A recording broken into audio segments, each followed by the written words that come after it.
Where is Baren? I will text her. I will text him.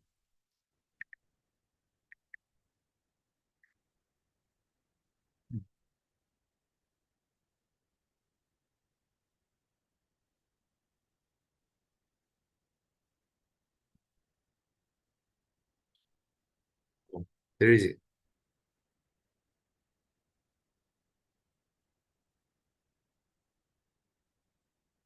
Can you hear me, Baren? Yes, Rizky, come on. Okay. Good morning, Baren. I review your brief and I have to say your argument on behalf of your client is quite weak. You can't seriously expect the court to overlook the clear breach of contract. Morning, Rizky. With all due respect, your interpretation of the contract is too rigid. The circumstance under which my client acted make it clear that the breach was not intentional, and there are mitigating factors that the court should consider. International or not, a breach is a breach. The contract terms were explicit. Your client agreed to deliver the goods by a certain date, and they failed to meet the deadline. The damage my client suffered are significant. While I acknowledge that the delivery was delayed, let's not ignore the fact that external factors were beyond my client control. The shipping delay were caused by unforeseen strikes at the port, something no one could have predicted. Strikes are not a valid excuse in this case. Your client had the option to use alternative shipping methods, which they failed to explore. It's their responsibility to fulfill their contractual obligation, regardless of external difficulties. Risky, I disagree. My client made reasonable effort under the circumstance. The doctrine of force measures can apply here. The contract itself does not explicitly exclude strikes as a force measures even which provide my client with a strong defense. Force major? That's a stretch.